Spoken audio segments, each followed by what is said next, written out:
আসসালামু আলাইকুম। জ্যোৎস্না রান্নাঘর থেকে সবাইকে অনেক অনেক শুভেচ্ছা।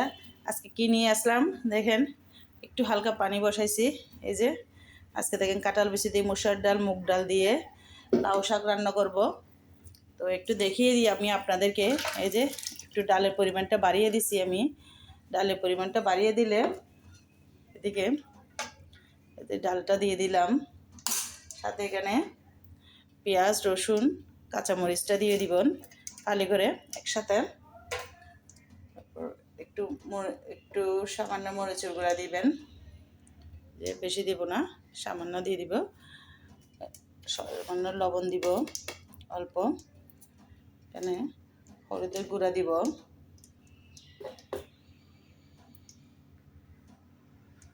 হলুদের গুঁড়াটা দিব।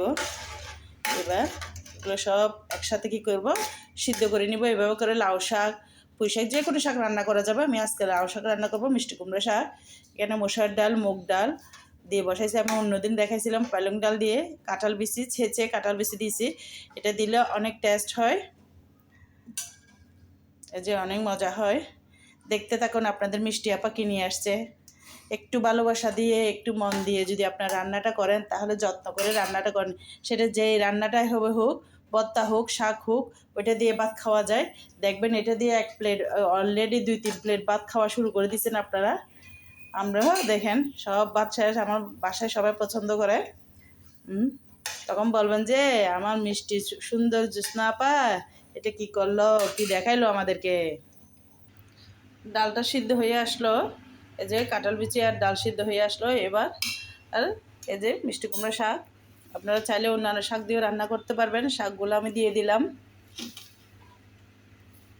এই যে এগুলো ছাদে হয়েছে যে শাক, এগুলো কি শাকগুলো কিনা শাক না, বাসার শাক, বাসার ছাদে হইলো, এই জন্য শাকগুলো দিয়ে দিবেন।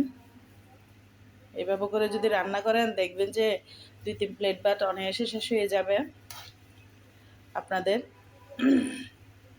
যে কোনো একটা রান্না সবসময় একটু মন দিয়ে মনোযোগ দিয়ে ভালোবাসা দিয়ে যদি মহিলারা করে, তাহলে ওই রান্না এমনিতে মজা হয়। এখানে এই যে এভাবে করে দিয়ে কিছুক্ষণ আপনি শাক সবসময় রান্না করবেন, ফুল স্পিডে শাকটা রান্না করবেন, তাহলে শাকের কালারটা ঠিক থাকবে। ফুল স্পিডে শাক রান্না করবেন, ফ্যান চুলা বাড়িয়ে দিবেন, চুলার আগুন বাড়িয়ে দিলে ওই শাকের কালারটা ঠিক থাকে, শাকের কালারটা নষ্ট হয় না। এভাবে করে যদি শাকটা রান্না করেন দেখতেও সুন্দর দেখাবে আপনার শাকটা। এই যে মাশাআল্লাহ দেখেন, এই শাকটা দিয়ে আপনি ভাত খেতে পারবেন। শাকটা এই যে হয়ে আসলো, একটু ফোড়ন দিব আমি এখানে। আপনারা চাইলে এখানে শুকনো মরিচও দিয়েও ফোড়ন দিতে পারেন কয়েকটা, আমি শুকনো মরিচ দিচ্ছি না। এই যে একটু ফোড়ন দিয়ে দিলাম আমি এখানে। ফোড়নটা দিলে শাকের ফ্লেভারটা আরও বেড়ে যায়। মাশাআল্লাহ দেখছেন, এটা দিয়ে অনায়াসে আপনি কয়েক প্লেট ভাত খেয়ে ফেলতে পারবেন। অন্য কিছু মাছ মাংসকে হার মানিয়ে দেয় এই শাকগুলা। পরিবারের সবাই একত্রিত হয়ে বসে খেলে এটা আরও মজা হয়। সাথে যদি নাগামরিচ হয়, ওয়াও! কাদের পছন্দ একটু কমেন্টে জানিয়েন। সবাই ভালো থাকবেন, আল্লাহ হাফেজ।